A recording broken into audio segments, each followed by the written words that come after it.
Hello, welcome back to ladies planet. ഇന്ന് നമ്മൾ ചെയ്യുന്നത് നേന്ത്രപ്പഴം കൊണ്ട് വളരെ എളുപ്പത്തിൽ നല്ല പഞ്ഞി പോലെ സോഫ്റ്റായിട്ട് ചെയ്തെടുക്കാൻ പറ്റുന്നൊരു ഈവനിങ് സ്നാക്കാണ് കേട്ടോ. നമുക്ക് എങ്ങനെയാണ് ഇത് ഉണ്ടാക്കുന്നത് എന്നുള്ളത് നോക്കാം. വീഡിയോയിലേക്ക് പോകുന്നതിൻ്റെ മുൻപായിട്ട് താഴെ കാണുന്ന ലൈക്ക് ബട്ടൺ ഒന്ന് ക്ലിക്ക് ചെയ്യാൻ മറക്കരുത്. ചാനൽ സബ്സ്ക്രൈബ് ചെയ്യാതെ വീഡിയോ കാണുന്നവർ ഇപ്പോൾ തന്നെ ഒന്ന് സബ്സ്ക്രൈബ് ചെയ്യാം കേട്ടോ. അപ്പോൾ ഇതുണ്ടാക്കാനായിട്ട് ഞാനിവിടെ മീഡിയം സൈസിലുള്ള 2 നേന്ത്രപ്പഴം എടുത്തിട്ടുണ്ട്. ഇത് ചെറിയ കഷ്ണങ്ങളാക്കിയിട്ട് മിക്സിയുടെ ജാറിലേക്ക് ചേർത്ത് കൊടുക്കാം.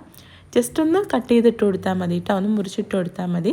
ഇനി ഇതിലേക്ക് ഒരു തേങ്ങയുടെ 1/4 ഭാഗം ചേർത്ത് കൊടുക്കുകയാണ്. ചിരവിയിട്ടോ അല്ലെങ്കിൽ ഇതുപോലെ തേങ്ങാക്കൊത്തോ ആയിട്ട് ചേർത്ത് കൊടുക്കാം. ഒരു കോഴിമുട്ട ഇതിലേക്ക് ചേർത്തിട്ടുണ്ട്. ഇനി ഒരു 3 ടേബിൾ സ്പൂൺ അല്ലെങ്കിൽ മധുരത്തിന് ആവശ്യമായിട്ടുള്ള പഞ്ചസാര ചേർത്ത് കൊടുക്കാം. ഇനി ഇതിലേക്ക് നമ്മൾ ചേർക്കുന്നത് ഒരു 1/4 ടീസ്പൂൺ ഈസ്റ്റാണ് കേട്ടോ. ഇൻസ്റ്റൻറ്റ് ഈസ്റ്റാണ് ഞാൻ എടുത്തിട്ടുള്ളത്. അപ്പോൾ അതുകൊണ്ട് നേരിട്ട് ചേർത്ത് കൊടുക്കുകയാണ്. 2 ഏലക്കയും 1/2 കപ്പ് ഇളം ചൂടുള്ള വെള്ളം കൂടി ചേർത്തിട്ട് നമുക്കിത് നല്ല പോലെ ഒന്ന് അരച്ചെടുക്കാം.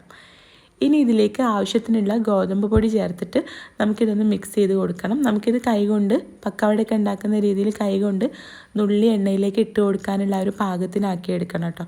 അപ്പോൾ ഞാനിവിടെ ഇതിലേക്ക് 1 കപ്പ് ഗോതമ്പ് പൊടിയാണ് ചേർത്തത്, ഈ ഒരു പാകത്തിന് കിട്ടാൻ വേണ്ടിയിട്ട്.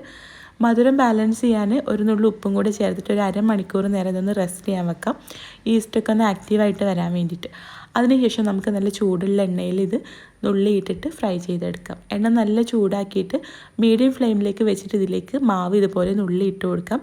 എന്നിട്ട് ചെറിയ തീയിൽ വെച്ചിട്ട് നമുക്കിത് കുക്ക് ചെയ്തെടുക്കാം കേട്ടോ. ഉൾഭാഗമൊക്കെ വെന്തിട്ടുണ്ടെങ്കിൽ ചെറിയ തീയിൽ വെച്ചിട്ട് ഫ്രൈ ചെയ്തെടുക്കണം. അപ്പോൾ ഇത്രയേ ഉള്ളൂ, നമ്മുടെ ഈ ഒരു സ്നാക്ക് റെഡി ആയിട്ടുണ്ട്. ട്രൈ ചെയ്ത് നോക്കാം കേട്ടോ. നല്ല ടേസ്റ്റാണ്, ഒരു ബണ്ണിൻ്റെ ഒക്കെ ഒരു ടേസ്റ്റാണ് കേട്ടോ. നല്ല സോഫ്റ്റാണ്. ട്രൈ ചെയ്ത് നോക്കുന്ന സമയത്ത് ഫീഡ്ബാക്ക് അറിയിക്കാനും വീഡിയോ ഇഷ്ടമായിട്ടുണ്ടെങ്കിൽ ലൈക്ക് ചെയ്യാനും ഷെയർ ചെയ്യാനും മറക്കരുത് കേട്ടോ. അപ്പോൾ നമുക്ക് അടുത്ത നല്ലൊരു വീഡിയോ ആയിട്ട് കാണാം. താങ്ക്